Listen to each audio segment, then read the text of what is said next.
ഇതൊരു വിരോധാഭാസമാണ്. അതായത് നാളെയാണ് ഡിഗ്രി ലെവൽ പ്രിലിംസിന്റെ സ്റ്റേജ് 1 ഒന്നാമത്തെ ഘട്ടം നാളെയാണ്. അതായത് നിങ്ങൾ ആഗ്രഹിച്ചൊരു ജോലിയിലേക്ക് എത്തുന്നതിന്റെ ആദ്യത്തെ സ്റ്റെപ്പ് നാളെയാണ്. പക്ഷെ ആ സ്റ്റെപ്പിലോട്ട് അടുക്കും തോറും നമുക്ക് ടെൻഷൻ, ആങ്സൈറ്റി, സ്ട്രെസ് ഒക്കെ ബിൽഡ് ചെയ്യുന്നുണ്ട് അല്ലേ? എന്തുകൊണ്ടായിരിക്കും അത് സംഭവിക്കുന്നത്? അതിന് റീസൺ കണ്ടെത്തി കഴിഞ്ഞാൽ അത് സോൾവ് ചെയ്യാനും നാളത്തെ പരീക്ഷ അടിപൊളി അറ്റൻഡ് ചെയ്യാനും എളുപ്പമാണ്. ഇന്നത്തെ വീഡിയോയിൽ നമ്മൾ അതാണ് ചർച്ച ചെയ്യുന്നത്. സ്കിപ്പ് ചെയ്യാതെ മുഴുവൻ കാണുക. എങ്ങനെയാണ് ആ ഒരു ആങ്സൈറ്റി സ്ട്രെസ്സും ഹാൻഡിൽ ചെയ്ത് നാളത്തെ പരീക്ഷ ഉഷാറായി എഴുതേണ്ടതെന്നും നമ്മൾ ഈ ഒരു ക്ലാസ് ഡിസ്കസ് ചെയ്യും. കഴിഞ്ഞ കുറെ മാസങ്ങളും അല്ലെങ്കിൽ ചില വർഷങ്ങളായി കാത്തിരിക്കുന്ന ഒരു അവസരമാണ് നാളെ വരാൻ പോകുന്നത് അല്ലേ? ഡിഗ്രി ലെവൽ പ്രിലിംസിന്റെ സ്റ്റേജ് 1. നിങ്ങൾ ഭാഗ്യവാന്മാരും ഭാഗ്യവതികളാണ്. എന്തുകൊണ്ടാണെന്നറിയോ? സ്റ്റേജ് 1 പരീക്ഷ എഴുതി സേഫ് ആയി കഴിഞ്ഞാൽ നിങ്ങൾക്ക് റൈറ്റ് അവേ മെയിൻസ് പരീക്ഷയ്ക്ക് വേണ്ടി തയ്യാറെടുത്ത് തുടങ്ങാം. സ്റ്റേജ് 2ലും 3യിലുള്ള വിദ്യാർത്ഥികൾക്ക് അത്രയും ഫുൾ ഫ്ലെഡ്ജ് ആയിട്ട് മെയിൻസ് തയ്യാറെടുപ്പിലേക്ക് കടക്കാൻ പറ്റില്ല. എന്തുകൊണ്ടാണ്? ഇനി അവർക്ക് പ്രിലിംസ് കഴിഞ്ഞില്ലല്ലോ. ആ ഒരു സൈക്കോളജിക്കൽ ഇമ്പാക്ട് ഉള്ളതുകൊണ്ട് തന്നെ അവർക്ക് കുറച്ചൊരു മടിയാണ് മെയിൻസ് പ്രിപ്പറേഷൻ സ്റ്റാർട്ട് ചെയ്യാൻ. പക്ഷെ നിങ്ങൾ ഓരോരുത്തരും നാളെ എക്സാം എഴുതി കഴിഞ്ഞ് വന്ന ഉടനെ തന്നെ പ്രിലിംസ് പാസ്സാവുന്ന 100% ഉറപ്പിച്ചുകൊണ്ട് തന്നെ മെയിൻസ് തയ്യാറെടുപ്പ് ആരംഭിക്കണം. അതിന്റെ ടെക്നിക്സ് ആണ് ഈ ഒരു വീഡിയോയിൽ ഞാൻ നിങ്ങൾക്ക് പറഞ്ഞുതരാൻ പോകുന്നത്. നമ്മൾ എത്ര പഠിച്ചു കഴിഞ്ഞാലും, എത്ര റിവിഷൻ നടത്തിയാലും, എത്ര മോക്ക് ടെസ്റ്റ് ഒക്കെ അറ്റൻഡ് ചെയ്തിട്ടുണ്ടെങ്കിലും നമ്മൾ ഉള്ളിൽ നിന്ന് ഒരു ഉൾവിളിയുണ്ട്. കുറെ കൂടെ പഠിക്കാമായിരുന്നു, കുറെ കൂടെ തയ്യാറെടുക്കാമായിരുന്നു, ഒരു ദിവസം എക്സ്ട്രാ കിട്ടിയിരുന്നെങ്കിൽ, നമ്മൾ എന്തോ മറിച്ചാണ് എന്നുള്ളൊരു ഒരു ഇന്നർ വോയിസ്, ഉള്ളിൽ നിന്നൊരു ശബ്ദം ഇങ്ങനെ വന്നുകൊണ്ടിരിക്കും. ഇതാണ് നമ്മുടെ ആങ്സൈറ്റിയും സ്ട്രെസ്സിനും പ്രധാനപ്പെട്ട റീസൺ. മറ്റൊരു കാരണം എന്ന് വെച്ച് കഴിഞ്ഞാൽ തോറ്റു പോകുമെന്നുള്ള ഭയമാണ്. നല്ല രീതിയിൽ തയ്യാറെടുത്തുള്ള വിദ്യാർത്ഥികളാണെങ്കിലും ഒരുപക്ഷെ നാളത്തെ പരീക്ഷ തോറ്റു പോകുമോ എന്നുള്ള ഭയം, ആങ്സൈറ്റി കൂടി നാളത്തെ പരീക്ഷ കോളമാക്കാനുള്ള സാധ്യതയുണ്ട്. അപ്പോൾ നിങ്ങളൊക്കെ ഈ വീഡിയോയിൽ ഞാൻ പറയുന്ന കുറച്ച് കാര്യങ്ങൾ കട്ടയ്ക്കാൻ കേൾക്കാം. എനിക്കറിയാം പ്രധാനമായിട്ടും 3 തരത്തിലുള്ള വിദ്യാർത്ഥികളാണ് ഈ വീഡിയോ കാണുന്നത്. ഒന്നാമത് കാറ്റഗറി എന്ന് വെച്ച് കഴിഞ്ഞാൽ അവർ കോൺഫിഡന്റ് ആണ്, നാളത്തെ പ്രിലിംസിന് കോൺഫിഡന്റ് ആണ്, ജയിക്കും എന്നും അവർക്കറിയാം. അപ്പോൾ നിങ്ങൾ വീഡിയോ ഫുള്ള് കാണാം, നിങ്ങളൊരു കോൺഫിഡൻസ് കുറച്ചും കൂടെ നമുക്ക് ഊട്ടി ഉറപ്പിക്കാൻ പറ്റും. രണ്ടാമത്തെ കാറ്റഗറി വിദ്യാർത്ഥികളുണ്ടല്ലോ, അവർ അത്യാവശ്യം പഠിച്ചിട്ടുണ്ട്, കുറച്ചൊക്കെ പഠിച്ചിട്ടുണ്ട്, എന്നാലും പേടിയാണ്, പ്രിലിംസ് പാസ്സാകുമോ എന്നുള്ള ഒരു ഭയമുണ്ട്. നിങ്ങളെയാണ് പ്രധാനമായിട്ടും ഈ വീഡിയോയിൽ ഞാൻ ചർച്ച ചെയ്യുന്നത്. മൂന്നാമത്തെ കാറ്റഗറി ഓഫ് പിള്ളേരുണ്ട്. എന്താ? അവർ കാര്യമായിട്ട് ഒന്നും പഠിച്ചിട്ടില്ല, നാളത്തെ പരീക്ഷ ചുമ്മാ ഒരു ഫണ്ടിന് പോയി എഴുതാണ്. അവരെയും ഈ വീഡിയോയിൽ നമ്മൾ ചർച്ച ചെയ്യുന്നുണ്ട്. അപ്പം ഈ വീഡിയോയിൽ നമ്മൾ ഡിസ്കസ് ചെയ്യാൻ പോകുന്ന കുറച്ച് ഗോൾഡൻ റൂൾസ് കട്ടയ്ക്ക് നാളത്തെ പരീക്ഷയിൽ ഫോളോ ചെയ്യാം. അപ്പോൾ നിങ്ങൾ അത്യാവശ്യം പരീക്ഷയ്ക്ക് വേണ്ടി തയ്യാറെടുത്തിട്ടുണ്ട് അല്ലേ? അപ്പോൾ നാളത്തെ പരീക്ഷ അറ്റൻഡ് ചെയ്യുമ്പോൾ നിങ്ങൾ ഒരു കാര്യം മനസ്സിൽ വെച്ചാൽ മതി. നിങ്ങൾ വായിച്ച ഓരോ വരികളും അല്ലെങ്കിൽ പ്രാക്ടീസ് ചെയ്ത ഓരോ നോട്ടുകളും പഠിച്ച ഓരോ ചോദ്യങ്ങളും നാളെ നിങ്ങൾക്ക് ഉപകാരപ്രദമായി വരും. നിങ്ങൾ പഠിച്ച ഓരോ അറിവും നാളത്തെ പരീക്ഷയിൽ നിങ്ങളുടെ മനസ്സിലേക്ക് കടന്നു വരും. പഠിച്ചതൊന്നും വേസ്റ്റ് ആവാൻ പോകുന്നില്ല. അതിനുവേണ്ടി നിങ്ങൾ ചെയ്യേണ്ടുന്ന കുറച്ച് കാര്യങ്ങളാണ് ഞാനിനി പറയാൻ പോകുന്നത്. പ്രോപ്പറായിട്ട് സ്ട്രെസ് മാനേജ് ചെയ്യാൻ പറ്റിയാൽ മാത്രം മതി നാളത്തെ പരീക്ഷയിൽ നിങ്ങൾക്ക് ഷൈൻ ചെയ്യാം. സ്ട്രെസ് മാനേജ്മെന്റിന്റെ ഒന്നാമത്തെ തന്ത്രം, ഫസ്റ്റ് സ്റ്റെപ്പ് എന്ന് പറയുന്നത് നിങ്ങൾ നിങ്ങളുടെ ബ്രീത്തിങ് കൺട്രോൾ ചെയ്യുക എന്നുള്ളതാണ്. നമുക്കറിയാം നമ്മൾ ആങ്സൈറ്റി, സ്ട്രെസ് വരുമ്പോഴത്തേക്കും ടെൻഷൻ കയറും, ഹാർട്ട് ബീറ്റ് കൂടും, ബ്രീത്തിങ് അവതാളത്തിലാവും. നിങ്ങൾ എന്ത് ചെയ്യാം? എക്സാം ഹോളിൽ കയറിയിട്ട് നമുക്കറിയാം OMR ഷീറ്റ് കിട്ടാൻ കുറച്ച് സമയം വേണ്ടി വരും.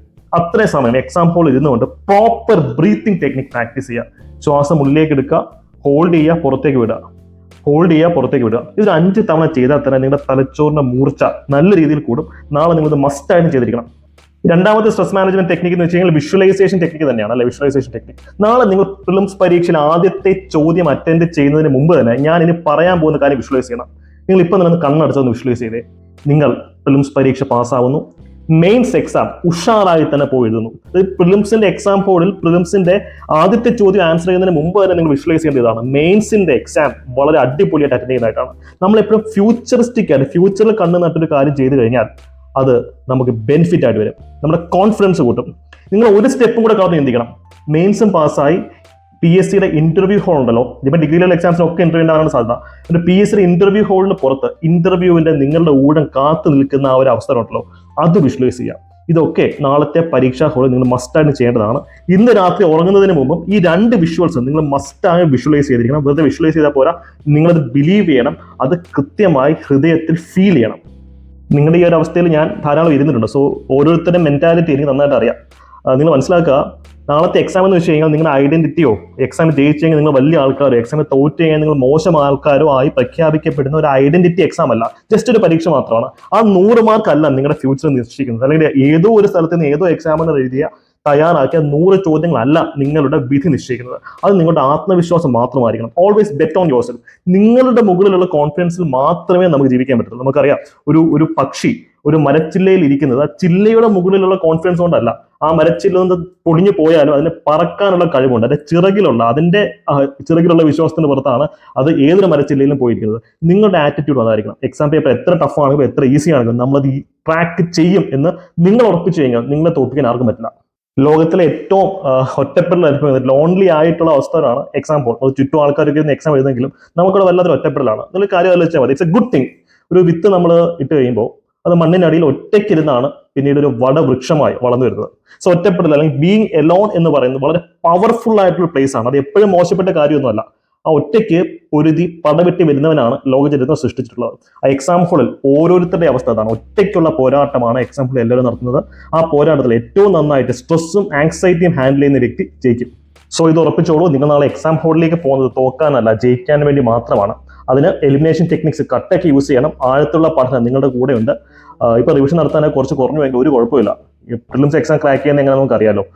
MEM സബ്ജക്റ്റുകൾ, മാത്സ്, ഇംഗ്ലീഷ്, മലയാളം, റീസണിങ്, ഇതിനൊക്കെ തന്നെ 50 മാർക്ക് കിട്ടും. ബാക്കി IT-ലെ ചോദ്യങ്ങളും GK-ലെ ചോദ്യങ്ങളൊക്കെ ആകുമ്പോഴത്തേക്ക് നമുക്ക് ഈസി ആയിട്ട് ക്രാക്ക് ചെയ്യാൻ പറ്റും. ബിക്കോസ് കമ്പനി ബോർഡ് അസിസ്റ്റന്റ് പോലെയുള്ള മെഗാ റിക്രൂട്ട്മെന്റ് നടത്തുന്ന പരീക്ഷയുടെ പ്രിലിംസ് എക്സാം ആയിരുന്നു. അപ്പം ധാരാളം ആൾക്കാർ, കഴിഞ്ഞ വർഷത്തെക്കാളും ആൾക്കാർ ഇത്തവണ എന്തായാലും പ്രിലിംസ് പാസ്സായേ പറ്റൂ. എൻ്റെ ഒരു അഭിപ്രായം ഇതാണ്. നിങ്ങൾ എന്നെ പോലെ ഒരു വിദ്യാർത്ഥിയാണെങ്കിൽ ഒരിക്കലും മാത്സ് തുടക്കത്തിലെ ചെയ്യാൻ പോകില്ല. നിങ്ങൾ മാത്സിൽ കോൺഫിഡന്റ് ആണെങ്കിൽ ഓക്കെ, അതല്ല ഒരു ആവറേജ് കാൻഡിഡേറ്റ് ആണെന്നുണ്ടെങ്കിൽ നിങ്ങൾ GK സബ്ജക്റ്റിൽ സ്റ്റാർട്ട് ചെയ്യുക. പിന്നെ ഇംഗ്ലീഷും മലയാളവും റീസണിങ്ങും അറ്റൻഡ് ചെയ്യുക. അതിനുശേഷം മാത്രം അവസാനത്തെ 10 മാർക്കിന് മാത്സ് അറ്റൻഡ് ചെയ്താൽ മതിയാവും. സോ നിങ്ങൾ ഈ മാത്സിൽ പുലിയാണെങ്കിൽ ഞാൻ ഈ പറഞ്ഞത് മറന്നു കളയാം. സാധാരണക്കാരെ സംബന്ധിച്ച് മാത്രമാണ് ഞാനിത് പറയുന്നത്. മാത്സ് നിങ്ങൾക്ക് ഡിഫിക്കൽട്ട് ആണെങ്കിൽ എല്ലാവർക്കും കിട്ടുന്ന ഒരു 3 മാർക്കാണ് ആ 10 ചോദ്യങ്ങൾ. അത് മിസ് ഔട്ട് ചെയ്യരുത്. 10ൽ 10 വാങ്ങിക്കാൻ നോക്കണ്ട. നമുക്ക് പ്രിലിംസ് ജസ്റ്റ് ചാടിക്കിടന്നാൽ മതി. അത് ക്വാളിഫയിങ് എക്സാം മാത്രമാണ്. മെയിൻസിലേക്ക് വരുമ്പോഴാണ് നമുക്ക് ഓരോ മാർക്കിനും വേണ്ടിയുള്ള പോരാട്ടം നടത്തേണ്ടത്. പ്രിലിംസ് നിങ്ങൾ സേഫ് ആക്കിയാൽ മാത്രം മതി. സോ കൺക്ലൂഷൻ ആയിട്ട് ഞാൻ നേരത്തെ പറഞ്ഞൊരു കാര്യം ഒന്നുകൂടെ ആവർത്തിച്ച് ഉറപ്പിക്കുകയാണ്.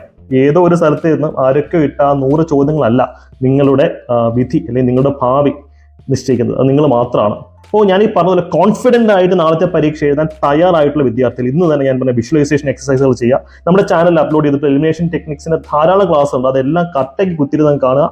പിന്നീട് ഇപ്പോൾ തന്നെ കമന്റ് സെക്ഷനിൽ കമന്റ് ചെയ്യുക.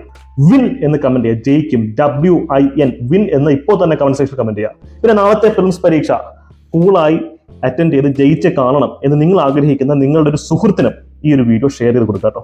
ഉഷാറാക്കുക. എക്സാം കഴിഞ്ഞിട്ട് അഭിപ്രായമൊക്കെ ഒന്ന് പറയൂ കേട്ടോ. All the best.